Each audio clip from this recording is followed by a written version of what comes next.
యాదాద్రి భువనగిరి జిల్లా యాదగిరిగుట్ట లక్ష్మీ నరసింహస్వామి ఆలయంలో దివ్య విమాన స్వర్ణగోపుర మహాకుంభ సంప్రోక్షణ మహోత్సవాలు పూజలు ఘనంగా ప్రారంభమయ్యాయి.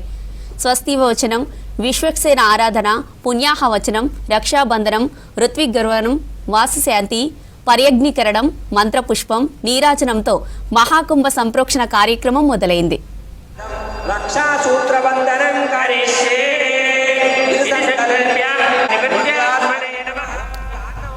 ఇవాళ సాయంత్రం విష్ణు సహస్రనామ స్తోత్ర పారాయణం, మృత్యంగహనం, యాగశాల ప్రవేశం, అఖండ దీప ప్రజ్వలన, అంకురార్పణ, ద్వారతోరణం, ధ్వజ కుంభారాధన, అంకురార్పణ హోమం జరగనుంది.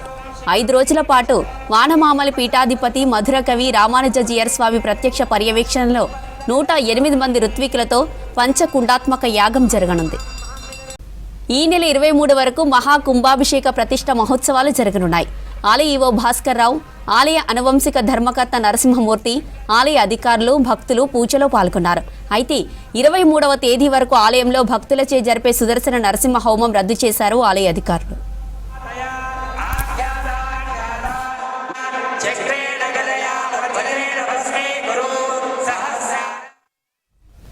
యాదగిరిగుట్టలో దివ్య విమాన స్వర్ణ గోపుర మహాకుంభ సంప్రోక్షణ మహోత్సవాలు, ఇతర పూజలకు సంబంధించిన మరిన్ని డీటెయిల్స్ శేఖర్ అందిస్తారు. Shekhar, over to you. Yadagirigutta Lakshmi Narasimhaswamy ఆలయంలో మహాకుంభ అభిషేకము ఈరోజు ప్రారంభమైంది. ఇప్పటి వరకు చరిత్రలో నిలిచిపోయే విధంగా ఈ మహాకుంభ అభిషేకానికి సంబంధించి ఏర్పాట్లను చేసింది అధికార యంత్రాంగం. అయితే ఈ ఆలయానికి సంబంధించి నిర్మాణం నుంచి ఇప్పటి వరకు ఎన్ని మహాకుంభ సంప్రోక్షణ అభిషేకాలు జరిగాయి ఏంటి, మనతో పాటు మాట్లాడేందుకు ప్రధాన అర్చకులు ఉన్నారు. ఒకసారి అడిగి తెలుసుకుందాం. స్వామి, ఈ మహాకుంభ అభిషేకానికి సంబంధించి అన్ని ఏర్పాట్లు జరిగినాయి, కానీ ఈ ఆలయానికి సంబంధించి నిర్మాణం నుంచి ఇప్పటి వరకు ఎన్ని అభిషేకాలు జరిగాయి ఇట్లా మహాకుంభ సంప్రోక్షణలు? ఈ దాసుడు 79వ సంవత్సరం స్వామివారి కైంకర్యంలో విధి నిర్వహణలో ప్రవేశించాడు. అంతకుముందు 74వ సంవత్సరం నుంచి నేను ఈ దేవాలయంలో స్వామివారి కైంకర్యాలు పరిచారకం నుంచి నేడు ప్రధాన అర్చక స్థాయిలో స్వామివారి కైంకర్యాలు చేస్తూ ఉన్నాను. అనగా 51 సంవత్సరంలో ఇది 7వ మహాకుంభాభిషేకంగా మేము చెప్తున్నాం. మొదటి కుంభాభిషేకం ముఖ్యమంత్రి అంజయ్య గారి హయాంలో పశ్చిమ రాజగోపురానికి కుంభాభిషేకం జరిగింది. ఆ తర్వాత ధ్వజ కుంభాభిషేకం జరిగింది. తర్వాత ఒక విమాన గోపురానికి కుంభాభిషేకం జరిగింది. ఆ తర్వాత శివాలయంలో 2 సార్లు కుంభాభిషేకం జరిగింది. ఆ తర్వాత మళ్ళీ చరిత్ర చరవణంగా గత ప్రభుత్వం వారు లోకోత్తర వైభవాలతో 1000 కోట్లతో 1000 విధానాలుగా ఈ ఆలయాన్ని జీర్ణోద్ధరణపూర్వకంగా నిర్మాణం చేసి కుంభాభిషేకం మా చేతనే జరిపించుకునేటువంటి మహద్భాగ్యం మాకు దక్కింది. ఆ తర్వాత మళ్ళీ ఇది స్వర్ణగోపురమయమైపోయింది. ప్రపంచంలోనే అతిపెద్దనైనటువంటి స్వర్ణమయ గోపురం యాదాద్రి దేవాలయం దివ్య విమాన సుదర్శన నారసింహ గోపురం. ఈ గోపురంలో 12 అంశాలు ఉన్నాయి. కంబుకం, కంఠం, ప్రస్థరం, గ్రీవం, వల్లిక, నాసిక, స్తూపిక, దివ్య సుదర్శన మహాచక్ర స్తూపిక అనేటువంటి 12 అంశాలతో ఈ దివ్య విమానం నిర్మాణాత్మకం చేయబడింది.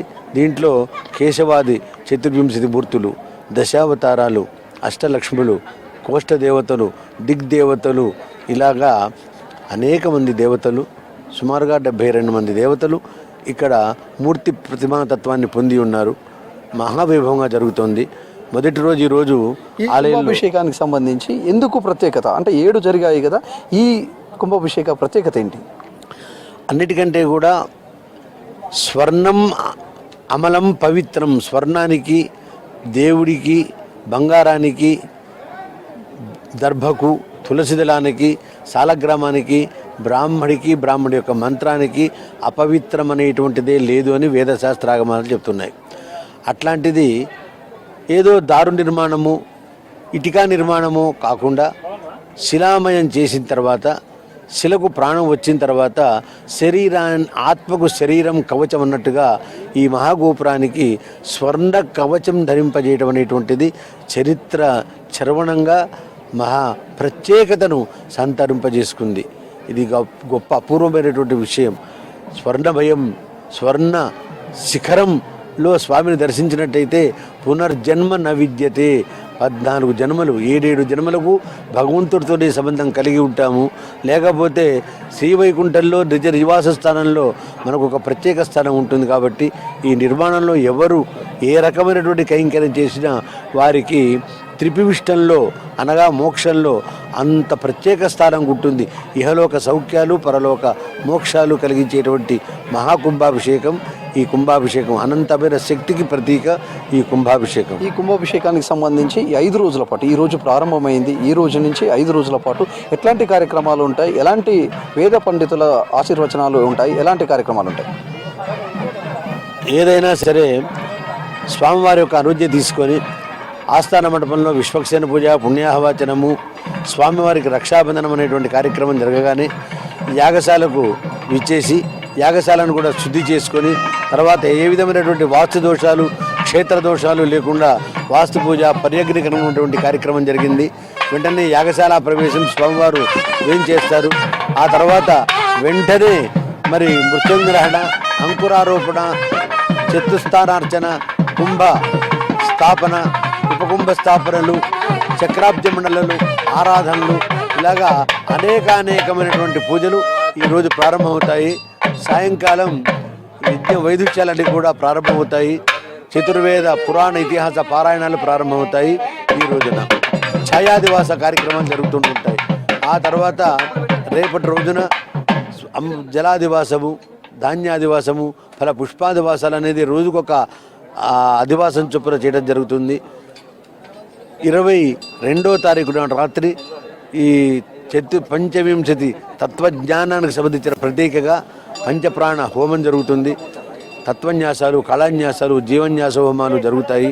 చరిత్ర చరవణంగా జరుగుతున్న ఈ వైభవాలలో 108 మంది ఋత్వికులను వివిధ దివ్య దేశాల నుంచి అనగా దివ్యవీన దేవాలయాల నుంచి రప్పించడం జరిగింది. వచ్చిన వాళ్ళందరూ కూడా మహా గొప్ప పండితులు. 4000 దివ్య ప్రబంధ పాసుర పఠనాలు, మూలమంత్ర మూర్తిమంత్ర జపాలు, హోమాలు, తర్పణాలు, పూజా కార్యక్రమాలు జరుగుతాయి. మహావైభవంగా ఈ కార్యక్రమం జరుగుతుంది.